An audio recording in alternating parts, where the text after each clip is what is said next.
Hi, அஸ்ஸலாமு அலைக்கும். எல்லோரும் எப்படி இருக்கீங்க? இன்றைக்கி வந்து ஸ்வீட் டிஷ் தான் செய்ய போகிறேன். தேங்காய் பால் பணியாரம் அதுதான் செய்ய போகிறேன். அதுக்கு வந்து 1 கப் பச்சரிசி, 1 கப்பு உளுந்து, ஒரு 4 ஹவர் ஊற வச்சிட்டேன் நல்லா. இப்போ இதை வந்து நல்லா மிக்சியில் வந்து ஃபைன் பேஸ்ட்டாக வந்து அரைச்சிக்கலாம்.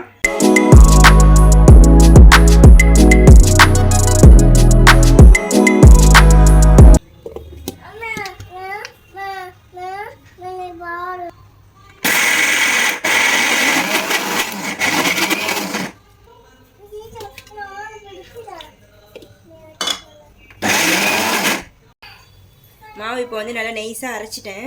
இப்போ இதோட பக்குவம் எப்படி, எந்த அளவுக்கு பக்குவத்தை அரைக்கணும், நீங்கள் வடை மாவு வீட்டில் செய்வீங்களே அந்த பக்குவம் தான். இப்படி நீங்கள் கையில் எடுத்தீங்க அப்படின்னா மாவு வந்து இப்படி நின்று உங்களுக்கு கீழே விடணும். இதுதான் வந்து கரெக்டான வந்து பக்குவம். மாவு வந்து அந்த வடை வந்து நான் வந்து ரொம்ப பெரிய சைஸும் எடுத்துக்கலாம், ரொம்ப சின்ன சைஸாகவும் நான் போடலை, மீடியம் சைஸில் தான் வந்து நான் வந்து போடுறேன்.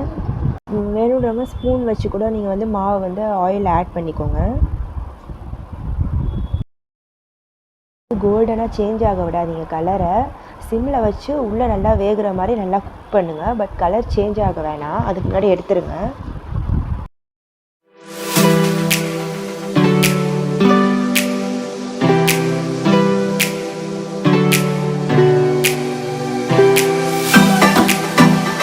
நான் ஒரு முழு தேங்காவை முழுசாக எடுத்துக்கிட்டேன். தேங்காய் பாலுக்கு இந்த ஒரு கொட்டாவில் மட்டும்தான் நான் தண்ணி எடுத்திருக்கேன். ரொம்ப திக்காக தான் அரைச்சிருக்கேன். வேறு எக்ஸ்ட்ரா தண்ணி நான் எதுவும் ஆட் பண்ணலை. நான் ஃபுல்லாக நைஸாக அரைச்சிட்டேன்.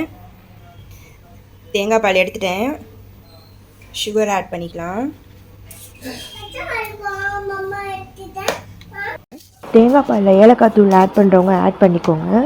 என்னோடய ஹப்பிக்கு அது பிடிக்காது அந்த ஸ்மெல், ஸோ அதனால் நான் ஆட் பண்ணலை. ஏலக்காய் தூள் வேணுன்றவங்க போட்டுக்கலாம். வடையை வந்து இப்போ நான் தேங்காய் பாலில் ஆட் பண்ணிக்கிறேன். இது ஒரு 5 or 10 மினிட்ஸ் வந்து அப்படியே வச்சிடலாம். அந்த வடை வந்து அந்த தேங்காய் பாலில் வந்து நல்லா உறிஞ்சிரும்.